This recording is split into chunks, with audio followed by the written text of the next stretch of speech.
Hello, आप सभी दर्शकों का उषा तिवारी के लोकगीत चैनल पे स्वागत है। आज सोमवती अमावस्या है। सभी बहनों को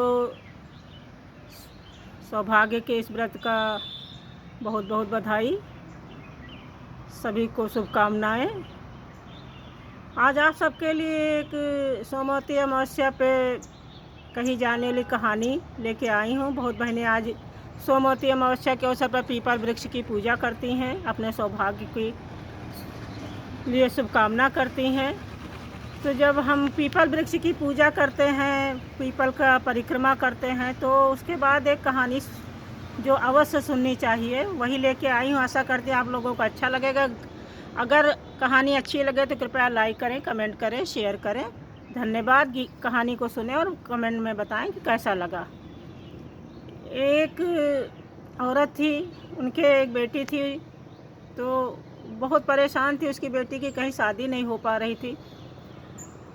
बहुत रिश्ते देखे लेकिन कहीं कुछ उनका संबंध नहीं बन पा रहा था। बहुत परेशान थी, तो बहुत पंडितों से पूछा कि क्या करें, कैसे करें, हमारी बेटी की शादी हो जाए। तो पंडितों ने बताया कि नदी के पार एक सोना धोबिन है, धोबिन मतलब रहती हैं, तो तुम उनके यहाँ जाओ और उनको खुश करो।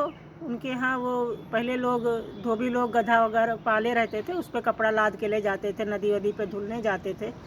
तो बोले कि जो है उनके यहाँ जाके उनकी साफ़ सफाई करो, सब करो। अगर वो खुश होके तुम्हारी बिटिया को सुहाग देंगी तो जो है तुम्हारी बिटिया का सुहाग मिलेगा। तो कहे ठीक है, काम तो कठिन है लेकिन अब अपनी बिटिया के सुहाग के लिए हम ये काम करेंगे। तो वो जो है बूढ़ा गई उनके यहाँ, सोना धोबिन के यहाँ बूढ़ा गई और इधर उधर छुप के रहती थी रात में। और सुबह उनका जो गधा वधा पाली थी, तो अंधेरे ही उठ के रोज़ उनका वो सब जहाँ गधा पाला रहता था वो सब उनका साफ़ करती थी, जो भाई उनका था सफाई वफाई करें खूब अच्छे से। जब तक वो बूढ़ा सोना धोबिन उठें तब देखें कि वो जो है साफ़ सफाई सब हो गई अच्छे से, सब बढ़िया चमाचम हो गया। तो उनके 7 बहुरियाँ थी धोबिन के। तो वो सोचने लगी कि मेरी कौन सी बहू इतनी लायकवर है कि जो इतने सुबह उठकर साफ़ सफाई सब कर देती है और मुझे पता ही नहीं चलता है।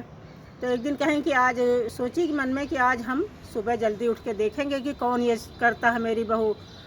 तो उस दिन वो जो है बूढ़ा जल्दी उठ गई सोना धोबिन, और यह अंधेरे ही उठ के जल्दी से गई, झाड़ू वाड़ू लगाने लगी, साफ़ सफाई सब करने लगी।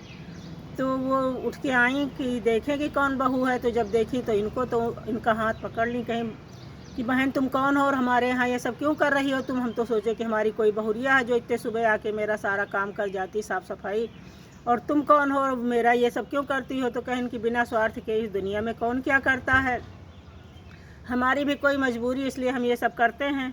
तो कहें कि ऐसी क्या मजबूरी है कि तुम दूसरे के घर आके ये सब सफाई कर रही हो, गंदगी साफ़ कर रही हो। तो बताई कि हमारी बिटिया को सुहाग नहीं लिखा है। एक पंडित ने बताया कि उनके यहाँ जाके साफ़ सफाई करो, उनको खुश करो, अगर वो आके जो है सुहाग देंगी तो तुम्हारी बिटिया को सुहाग मिलेगा। तो कहें कि बहन काम तो बड़ा कठिन तुमने बताया है, लेकिन अब तुमने इतनी मेहनत की है तो हम तुम्हारे साथ चलेंगे सुहाग देने। तो कहें कि शादी वादी तय करो, जब भी जिस दिन शादी होगी उस दिन तुम हमें सूचना देना, तो हम तुम्हारे यहाँ आके बिटिया को सुहाग देंगे। तो कहें ठीक है। वो लौट के आई अपने घर में, रिश्ता इश्ता इधर उधर देख के अच्छा सा कोई तय किए अपना, और उनको संदेशा भिजवाएं कि फला तारीख को जो है शादी है हमारी बिटिया की और तुम्हें आना है। तो कहें कि ठीक है। तो संदेशा पहुंच गया। तो जिस दिन शादी था उस दिन वो जाने लगी। जब सोना धोबिन तो अपनी बहुओं से कहीं कि अगर घर में कोई नुकसान हो जाए तो इधर उधर मत करना, जब तक हम वापस ना आ जाएं तब तक तुम कुछ इधर उधर ना करना। तो कहीं ठीक है। तो ये गई उनके यहाँ सुहाग, शादी के दिन सुहाग देने गई। तो वहाँ जब सुहाग वहाग दी उनकी बिटिया को, तो इनका जो पति था वो इधर ख़त्म हो गया।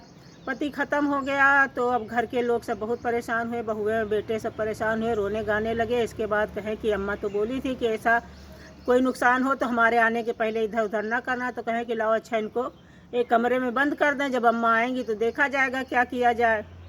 दादा को, तो अपने पिताजी को उन्होंने कमरे में बंद कर दिया।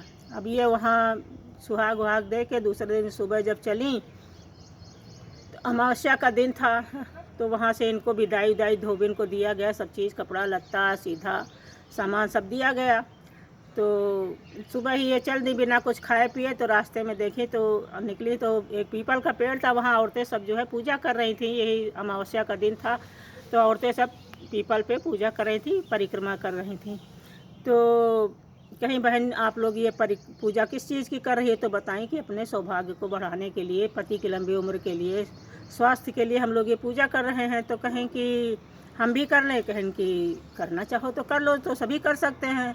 तो कहें क्या चाहिए, तो बताएं कि सीधा इधर रखना होता है, पैसा रुपया जो भी है रखो और परिक्रमा करो। 112 113 परिक्रमा पीपल की होती है उस दिन। तो और हाथ में कोई चीज़ आप ले लो, अगर आपके पास कुछ भी हो, जौ हो, चना हो या धान हो, या आजकल तो लोग सुहाग का सामान ले लेते हैं, बिंदी है, चूड़ी है, उससे भी परिक्रमा कर लेते हैं। तो तुम्हारे पास जो भी उपलब्ध हो उसी से परिक्रमा कर लो। कहें ठीक है, तो वो भी अपना सामान सब वहीं उतार दी और सीधा इधर सब जो मिला था वही भगवान को चढ़ा दी और पूजा की विधिवत और परिक्रमा की। जब उन्होंने पीपल वृक्ष की पूजा की, परिक्रमा किया, भगवान से प्रार्थना किया अपने सुहाग के लिए, तो उधर उनके पति जिंदा हो गए। अब जब वो जिंदा हो गए तो अंदर से वो चिल्लाने लगे कि हमको खोलो खोलो। तो वो सब डर गए कि जो है दादा शायद भूत बन गए हैं, चिल्ला रहे हैं। तो कहें कि किसी ने खोला नहीं उनको, लेकिन वो अंदर चिल्लाते रहे कि हमको खोलो खोलो। इधर ये पूजा वूजा करके जब सब वहाँ से चली, घर पहुँची तो सब रोने चिल्लाने लगे। तब पूछे कि क्या हुआ, तो बताया कि दादा को ऐसा ऐसा हुआ, ख़त्म हो गए। कहें लेकिन दादा अंदर से चिल्ला रहे हैं, वो भूत बन गए। तो वो कहे अच्छा ठीक है, अब जो भी हुआ, अब तुम उनको खोलो, हम देखेंगे। तो जब खोली तो देखें तो वो जो है जिंदा हो गए थे। तो बड़ी खुश हुई। तो उन्होंने कहा कि जो है ये अमावस्या की पूजा हमने की थी, नारायण भगवान ने खुश होकर इन्हें वापस किया।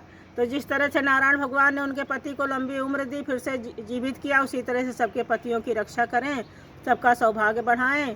धन्यवाद। आप लोगों को कहानी कैसी लगी एक बार कमेंट करके अवश्य बताइएगा। धन्यवाद।